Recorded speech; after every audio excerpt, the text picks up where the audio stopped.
find it difficult getting neat pleats when tying gele, this video is for you. Hi guys, welcome to another tutorial day. Today we are going to be tying my favorite, which is the round gele. This is a round base round gele. My measurement is a 70-30. I took my base pleats and crossed at the back. Then I brought the 70 and took 4 pleats. After picking the 4 pleats, before taking it all the way to the middle, I pinned my first pleat to the base. This is for beginners. If your pleats keep moving while you're pleating, pin your first pleat to the base to secure it. You can take out the pin when you're done. Took the 4 pleats all the way to the back and pinned. Another trick for my beginners, you would notice before I went to the back to pin, I pinned on the other side like I pinned at the beginning. This will help keep your pleat in place so that it doesn't shift from the position you want it to be while you're pinning at the back. Now you can either pick your pleats from the middle or from one end to the other depending on what works for you. In this video, I did both. Now how do you pick your pleats? Fold forward. Simple. Just make sure that each pleat you're folding forward is sitting on the previous pleat, sitting on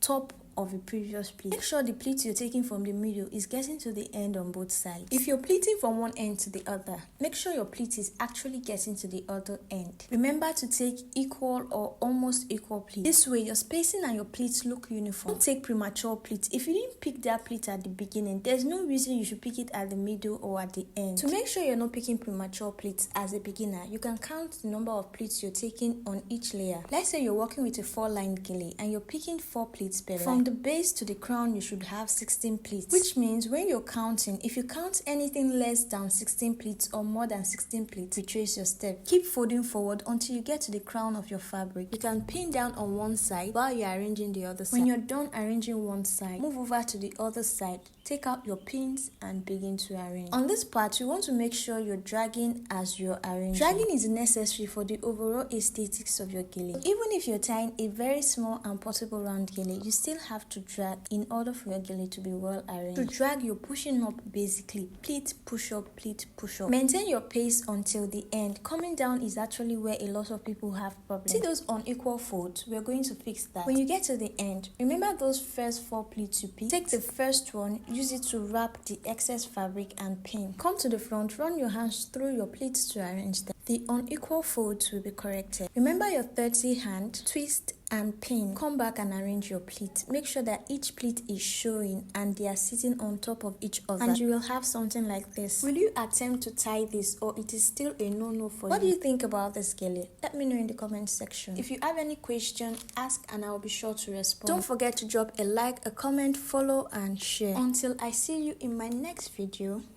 bye guys.